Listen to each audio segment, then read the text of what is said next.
Victoria, क्या तुमने सुना? क्या तुमने सुना है? मैं तुम पर हैरान हूँ विक्टोरिया। हकीकत में तुम कैसे सड़कों पर चहलकदमी कर सकती हो जबकि तुम्हारे नाना ऊपर बड़े सर्द हालत में पड़े हैं। मुझे समझ नहीं आता विक्टोरिया। अभी जाकर अपना लिबास बदलो, इससे पहले कि तुम्हारी खाला एलिज़ाबेथ और चचा बहन आए। ये इनके लिए मुनासिब नहीं होगा कि वो तुम्हें रंगों में देखें। वो क्यों आ रहे हैं? अरसे दराज से तो वो यहाँ आए नहीं। वो गरीब नाना के मामलात पर बात करने आ रही हैं। तुम्हारे वालिद ने इन्हें फ़ौरन टेलीग्राम भेजा जब हमने ये बताया कि वो मर चुके हैं। ये वो नहीं हो सकते। थैंक गॉड, ये सिर्फ तुम्हारे फादर हैं। अभी तक नहीं आए हैं? तुम देख सकते हो कि वो नहीं आए। विक्टोरिया, फ़ौरन ऊपर जाओ और जल्दी से अपना वाइट लिबास पहन लो जिस पर ब्लैक पट्टी हो। हेनरी, ये कपड़े ठीक हैं। जब तक स्याह कपड़े तैयार नहीं होते एलिज़ाबेथ ने तो शौक का सोचा ही नहीं होगा। हम इनसे अच्छे लगेंगे। हेनरी, अपने जूते बदल लो। तुम्हें पता है कि एलिज़ाबेथ तो मिट्टी के निशान को भी नोट कर लेती है।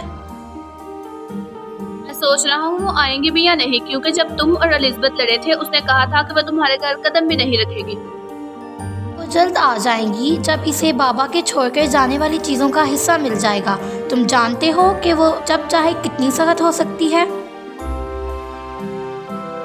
मेरे स्लीपर्स कहाँ हैं?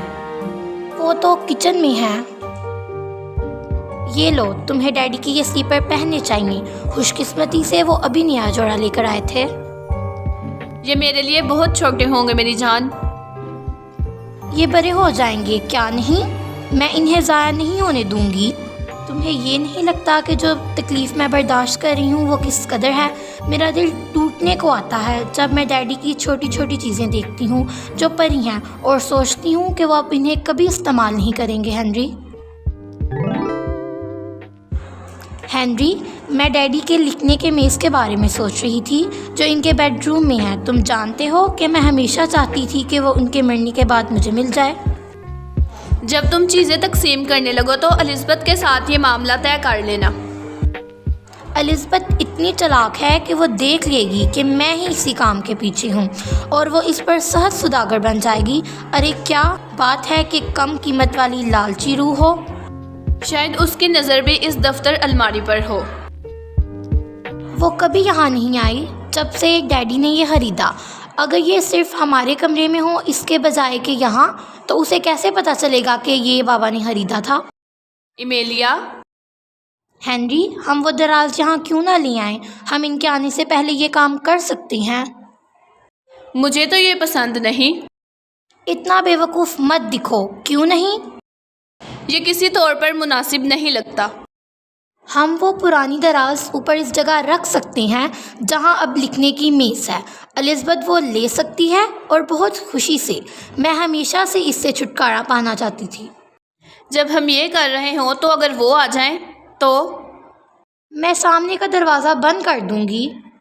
मोम, क्या आप मेरे फ्लॉक को पीछे से बंद कर देंगी?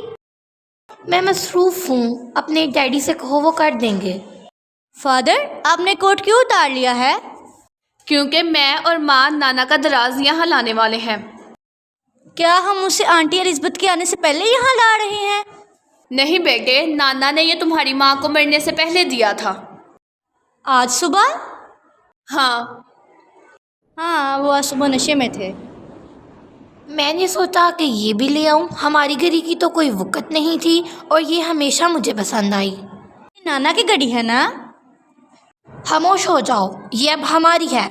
आओ हेनरी, अपना हिस्सा उठाओ। विक्टोरिया, तुम्हें हाला को घड़ी और दराज के बारे में एक लफ्ज़ भी नहीं बताना। मुझे लगा था हमने इन्हें चुरा लिया है।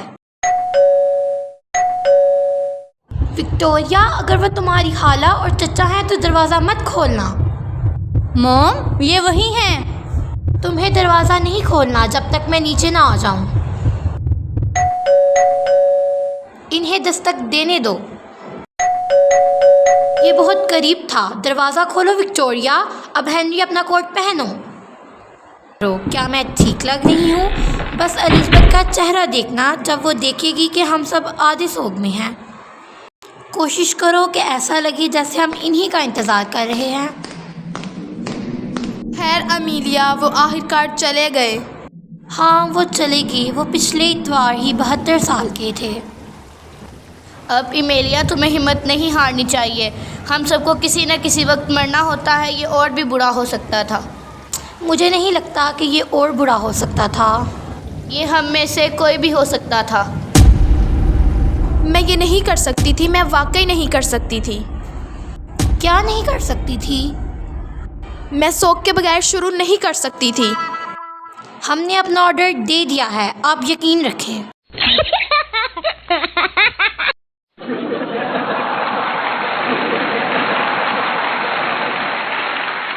क्या तुमने डॉक्टर को फ़ौरन नहीं बुलाया था?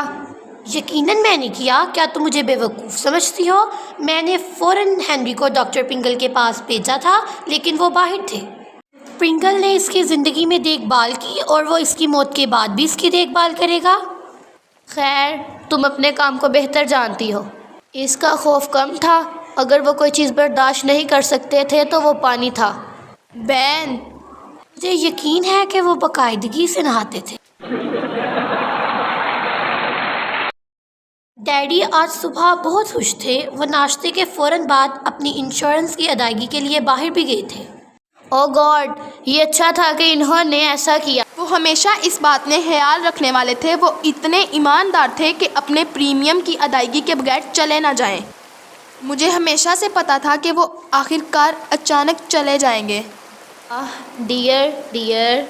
अच्छा, क्या तुम अब ऊपर जाकर इन्हें देखना चाहती हो या हम यहाँ बैठकर चाय पिएं? तुम क्या कहते हो बैन? मुझे कोई ख़ास फ़र्क नहीं पड़ता। अगर केतली तैयार है तो हम पहले चाय पी सकते हैं।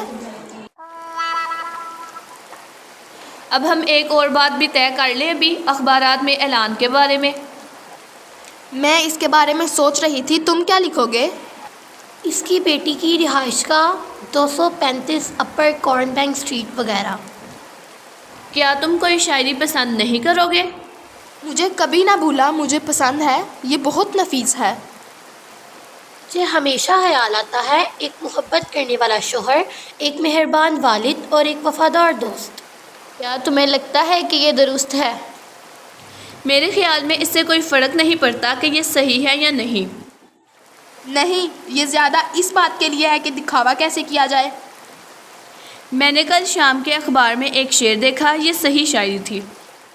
Despised and forgotten by some you may be, but the spot that contains you is sacred to we. ये तो बिल्कुल नहीं चलेगा। क्या तुम scared to we नहीं कह सकते? ये तो अखबार में है।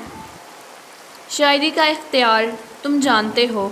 नहीं, ये बिल्कुल नहीं चलेगा। हम ऐसा शेर चाहते हैं जो ये बताए कि हमने उनसे कितनी मोहब्बत की, उनकी तमाम अच्छाइयों का जिक्र करे और ये कि हमने कितना बड़ा नुकसान उठाया है। तुम्हें पूरी नज़म चाहिए? ये बहुत महंगी पड़ेगी। ठीक है, हम चाय के बाद इस पर सोचेंगे और फिर हम इसके सामान को देखकर उनकी फहरिस्त बनाएंगे। उनके कमरे में सारा फर्नीचर है। उनके पास कोई जेवर या इस तरह की कीमती चीज़ें नहीं हैं सिवाय उनकी सोने की घड़ी के। उन्होंने वो हमारे जिमी को देने का वादा किया था। तुम्हारे जिमी को वादा किया? मुझे कभी इसका पता नहीं चला। लेकिन उन्होंने कहा था, अमीलिया जब वो हमारे साथ रह रहे थे वो जिमी से बहुत मोहब्बत करते थे। वैसे मुझे नहीं पता। किसी भी सूरत में इनके इंश्योरेंस का पैसा है। क्या तुम्हारे पास इस प्रीमियम की रसीद है जो इन्होंने आज सुबह अदा की थी? मैंने नहीं देखी, वो बाहर गए थे। मुझे नहीं लगता कि नाना सुबह अपनी प्रीमियम अदा करने गए थे। वो बाहर गए थे। हाँ, लेकिन वो शहर नहीं गए थे। वो बूढ़े सेट टॉस से मिले और वो सेट फ्लिप के चर्च के पास से गुजर गए।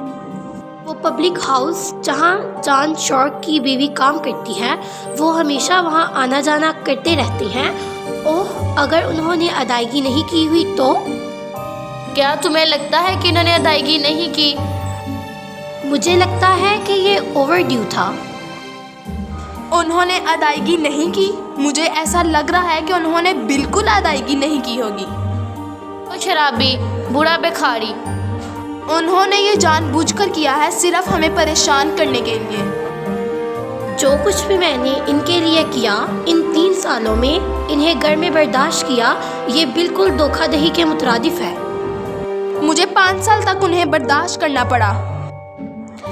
लेकिन हमें ये यकीन से नहीं पता कि उन्होंने प्रीमियम की अदायगी की है कि नहीं। मुझे यकीन है, मुझे लग रहा है कि उन्होंने अदायगी नहीं की। विक्टोरिया, ऊपर जाकर वो चाबियों का गुच्छा तो लेकर आओ जो तुम्हारे नाना के ड्रेसिंग टेबल पर पड़ा हुआ है। नाना के कमरे में? हाँ।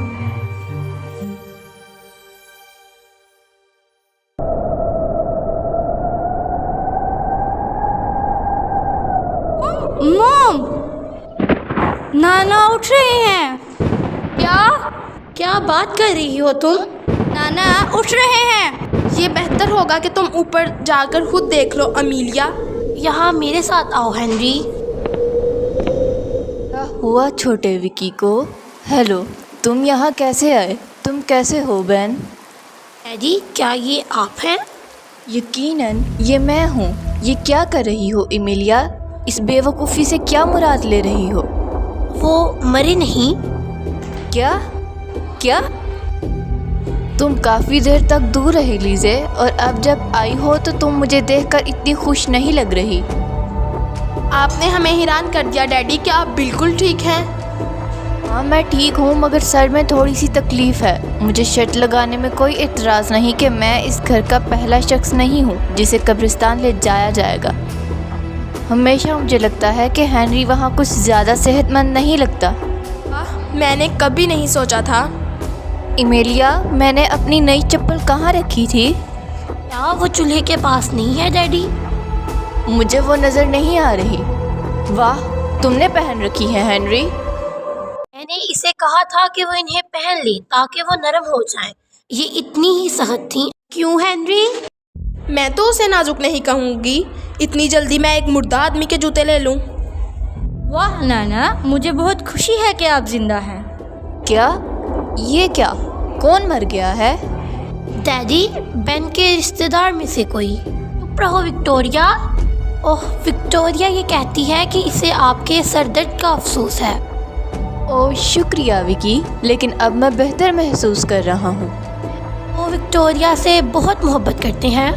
मेरे जिम्मी को भी पसंद करते हैं। बेहतर होगा कि तुम इनसे पूछ ही लो कि इन्होंने तुम्हारे जिमी को अपनी गोल्ड वॉच देने का वादा किया था। मैं अभी नहीं कर सकती, मैं इसके काबिल महसूस नहीं करती। अच्छा ख्याल है कि तुम लोग सिर्फ चाय शुरू करने का इंतज़ार कर रहे हो। मुझे तो भूख लग रही है। इतनी देर तक मैं चाय बना लेती हूँ। आओ, अब बैठ जाओ और खुश रहो। हेनरी, बाबा को कुछ स्नैक्स दो। शुक्रिया, मैं तो खाने लगा हूँ। खुशी हुई कि आपको भूख लगी है मिस्टर मैरीवेदर, हालांकि आप इतने ठीक नहीं रहे। कुछ संजीदा नहीं, मैं थोड़ी देर के लिए लेटा हुआ था। क्या आप सोए थे डैडी? नहीं नहीं, मैं नहीं सोया था। ओह, मुझे सब कुछ याद नहीं आ रहा, लेकिन मुझे याद है मैं थोड़ा चकरा गया था जिससे मैं हिल भी नहीं सकता था। आप देख और सुन रहे थे मिस्टर मैरीवेदर? हाँ, लेकिन मुझे कुछ खास याद नहीं कि मैंने क्या देखा। जाहिर है डैडी, ये सब आपका वहम था। आप ज़रूर सो रहे होंगे। मैं कह रहा हूँ कि मैं नहीं सोया था। एमिलिया, लानत हो। आपने हेनरी या अमीलिया को कमरे में आते हुए नहीं देखा? अच्छा, मुझे सोचने दो। मैं इन्हें मजबूर नहीं करूँगी एलिज़ाबेथ, इन्हें मजबूर मत करो। मैं उन्हें परेशान नहीं करूँगा। ओ लानत एमिलिया और हेनरी, तुम लोगों का क्या मतलब था मेरे बेडरूम से मेरी मेज़ हटाने का? क्या तुम सुन रहे हो? कौन सी मेज़ डैडी? वो मेज़ जो मैंने खरीदी थी। क्या ये वही है डैडी? हाँ, ये वही है। ये यहाँ क्या कर रही है? लानत हो, ये घड़ी, मेरी घड़ी, क्या हो रहा है इस घर में? अच्छा, मैं तो हैरान रह गया। मैं बताती हूँ इस घर में क्या हो रहा है। डैडी की सीधी सीधी चोरी है। चुप हो जाओ एलिज़ाबेथ। मैं चुप नहीं रहूँगी और मैं इसे दोगलापन कहती हूँ। भी नहीं एलिज़ाबेथ। इतने कमतर हो कि जो ये काम कहती है वो तुम करते हो। याद रखो एलिज़ाबेथ, तुम कहाँ बैठी हो?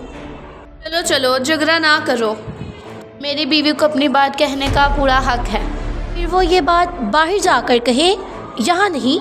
लानत है, कोई मुझे बताएगा कि यहाँ क्या हो रहा है? मैं बताऊंगी आपको। मैं आपको लूटे जाते नहीं देखूंगी डैडी। किसने मुझे लूटा है? इलिया और हेनरी, उन्होंने आपकी घड़ी और मेज चोरी की। वो रात को चोर की तरह आपके कमरे में घुस गए और आपके मरने के बाद उन्होंने ले ली। मैं खामोश नहीं रहूंगी, मैं कहती हूँ आपके मरने के बाद। किसके मरने के बाद? के लेकिन मैं तो जिंदा हूँ। नहीं, लेकिन उन्होंने सोचा था कि आप मर चुके हैं। ओह, तो इसीलिए आप सब आज स्याह लिबास में हैं। आपने सोचा कि मैं मर चुका हूँ। ये बड़ी गलती थी। डैडी, तुम लोगों को मेरे सामान की तकसीम शुरू करने में ज़्यादा वक्त नहीं लगा।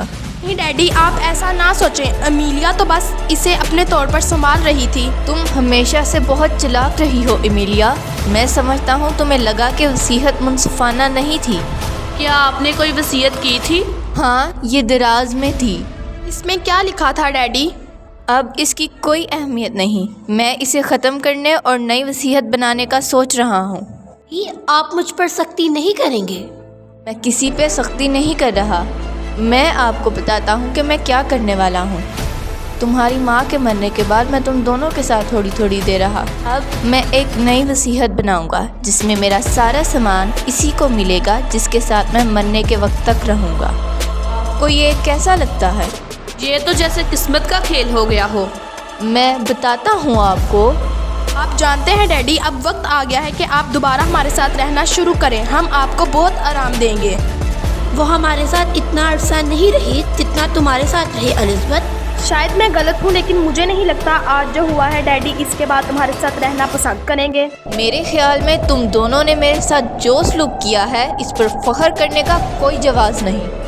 अब ये कहने का वक्त गुजर चुका है। तुम दोनों में से किसी ने भी मेरे साथ रहने की परवाह नहीं की।